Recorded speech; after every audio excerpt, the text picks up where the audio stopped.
Hello, welcome to another video. I'm going to be discussing some of the most useful resources you can use when you're preparing for secondary school examinations. Now, it can be really confusing to know which resources to use as there's so much out there. So I've compiled this list so you have a general idea of the types of resources that will be useful when you're preparing for secondary school examinations. Now, these are all resources I've personally used as a tutor over the years, but this list is in no way definitive. So if there are other resources you find useful, definitely use those as well. So the first place I would suggest you look is the school website. Now they have a lot of information around the examinations that they use for entrance into their schools.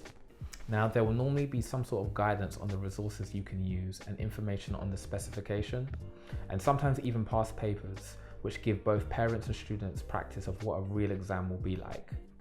My advice when it comes to past papers would be to learn the content in as much depth as possible, because it's likely that you'll have only a limited amount of past papers, and that's the best simulation of what a real exam will be like. So ideally you'd like to do these under time conditions so you could see how your child performs under test conditions. Now, not all schools provide mark schemes with these past papers, so you may need to create your own. Now, you're going to need to repeat this process for all of the schools that you're applying to. By doing this, you're creating a bank of resources that you can then use to prepare for the upcoming examinations. It also may be an idea to use other resources from other schools that are not in your locality. One of the things that you notice once you do quite a few of these papers is that the format for a lot of these schools is very, very similar. So you can use resources from schools that are far away that you're not planning to apply to add to your revision for the schools that you are planning to apply to. Now, the second resource I want to talk about are bond books. Now, you don't have to worry about this being a biased opinion because I am not being paid to say this. Many parents have heard of bond books, and for good reason, because they produce excellent books for preparation for secondary school examinations. Before the exams are taken, the content needs to be learned. Bond produce a range of materials that cover verbal and non-verbal reasoning, maths and English, going through step-by-step giving examples, and they contain questions that can be completed and answers in the back of the books for checking.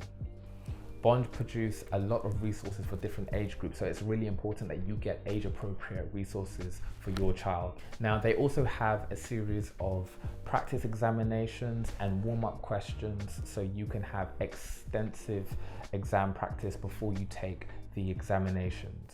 Typically, the cost of complete books are between £10 and £15, so if you are going to buy them for all subjects, they do add up in terms of cost. So bear this in mind when you're purchasing these books also. Bond books are a really effective way to prepare independently if you don't have access to teachers or tutors. I would especially recommend their non-verbal reasoning series. Next, we have standard assessment tests, also known as SATs. Now, most of these entrance examinations are going to be testing higher levels of the Key Stage 2 curriculum and beyond. So SATs provide a really useful way for you to see where your child is in relation to the national curriculum and how prepared they are for the tests.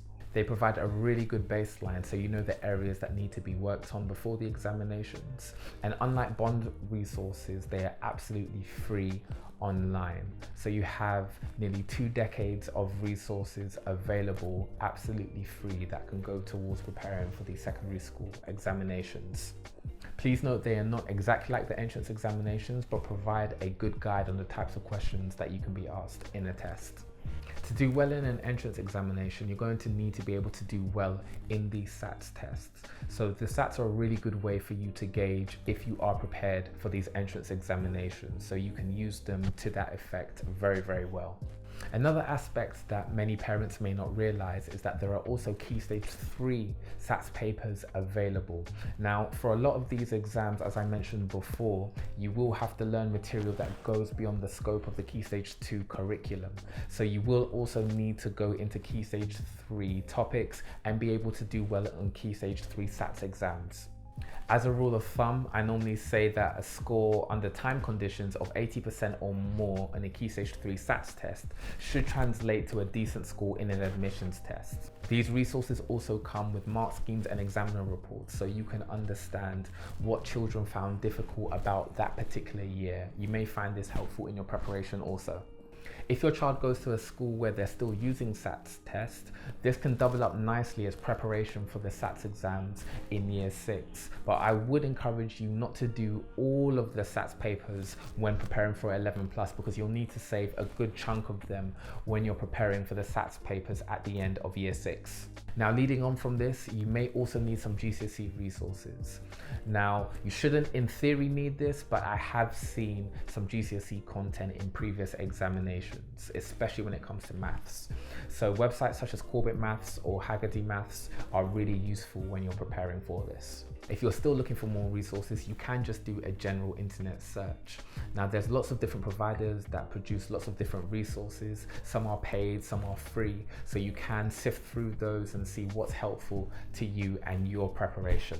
So the resources I've mentioned will give you enough for adequate preparation, but another factor you also need to consider is time. You need to give your child enough time to be able to prepare. I normally say at least 6 months preparation when preparing for 11 plus or secondary school entrance examinations, to give yourself enough time to not only prepare, but also change your strategy if you find that certain things are not working.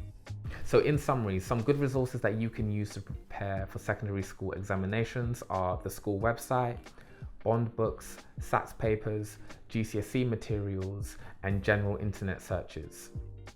Thank you very much for watching this video. You can find all of this information in the companion article that goes along with this video. If this has been helpful, please take the time to share it, and I look forward to seeing you in another video.